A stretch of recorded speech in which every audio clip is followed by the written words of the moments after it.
पंकज शर्मा जी मुरैना से। श्री हरिवंश महाराज जी।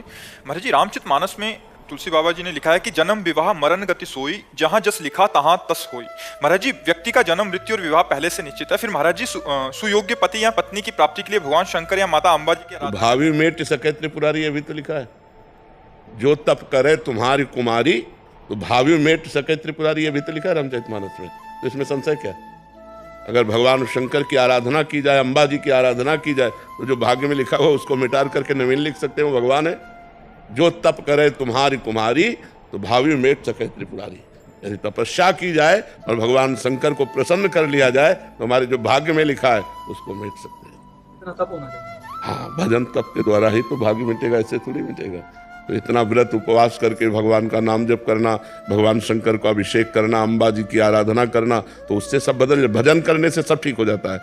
भजन न करे तो फिर कुछ नहीं ठीक होना। जो प्रारब्ध है वही बहुत सुख दुख भोगते हुए जन्म मरण की परंपरा बनी रहेगी।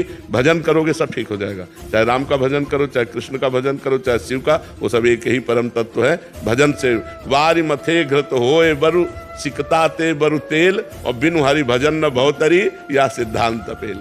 विनिश्चितम बदामि तेन अन्यथा वचांस में, हरिम भजन्ते नरा भव सागर तरंति। जो भगवान का भजन करते हैं उन्हीं के सब भाग्य बदल जाते हैं, उन्हीं का सब आनंद बढ़ जाता है, वही भगवान को प्राप्त होते हैं। राधे राधे महाराज जी। महाराज जी, क्या किसी का मन रखने के लिए छोटे छोटे झूठ बोल सकते हैं, जैसे छुट्टी लेनी हो या फिर घर वालों से? वैसे झूठ बोलना तो चाहे छोटा हो चाहे बड़ा हो निषेध ही है, पर मानता कौन है? कलयुग में ऐसा प्रभाव चल गया है, झूठा ही लेना, झूठा ही देना और झूठा ही भोजन, झूठ चबेना। झूठ की बाहुल्यता कलयुग में हो गई है। झूठ बोलना काफी तो मोबाइल ने बढ़ा दिया है। बोले कहाँ हो? वो बोले इस समय हम आगरे में हैं, वहाँ बगल घर में। वो झूठ बोल रहे हैं ना। बोले कह दो है नहीं, झूठ बुलवाता है। काफी तो मोबाइल झूठ बुलवाता है, और काफी अपने जानबूझकर बात बनाने के लिए झूठ बोल देते हैं। तो अगर हम सत्य बोलें तो हानि क्या हो जाएगी? भाई हम नहीं आज आपसे बात कर सकते, एक सेकंड बोला काट दिया। हम क्यों बोले कि कह दो आगरे में है? ऐसा कभी कभी बड़ों का मन रखने के लिए थोड़ा करना पड़ता है, वो उदास हो जाते हैं ज्यादा। सच झूठ बोलने से बड़े अच्छे प्रसन्न होते हैं। सच बोलने से मतलब गुस्सा आ जाते हैं? नहीं, ऐसा तो मुझे नहीं लगता। अगर हम प्यार से अपने सत्य को, तो सत्य हमारी रक्षा करेगा, सत्य उनके हृदय को प्रसन्नता प्रदान करेगा। झूठ बोलने में कैसे झूठ बोला जा सकता है? किस विषय पर? हमें जैसे मैं एक उदाहरण बताऊं तो हमारी समझ में आ जाए। किसी के घर रहना है, अगर मेरी फ्रेंड है उसके पास घर रहना है, उनको ज्यादा नहीं पसंद है, तो हम कुछ और कह के चले जाते हैं कि पड़ोसी घर जाना है तो बोलेंगे उस, जैसे उनकी माता जी को ये पसंद नहीं है, जाना इनके घर में, जा इनके घर रहे, जा इनके घर। नहीं, गलत है। गलत है नहीं।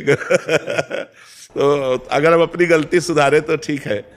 झूठ बोलना इसे चालबाजी कहते हैं, इसको चालबाजी कहते हैं। झूठ बोलना, चालबाजी करना, कपट करना, ये गंदी बातों को हम अपने जीवन में ना रखें।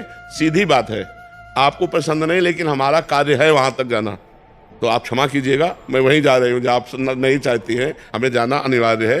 वो थोड़ा उनको बुरा लगेगा, लेकिन उनको पता है मेरी बहू कहाँ गई है। अब तुरंत काम बना, वो बोले उनके घर गए, बोले उनके घर नहीं गई, वो तो उनके घर गई है, तब तो बहुत ही गलत हो जाएगा। जब उनको असलियत पता चलेगी, तो हमें लगता है जहाँ तक हो सके झूठ ना बोला जाए।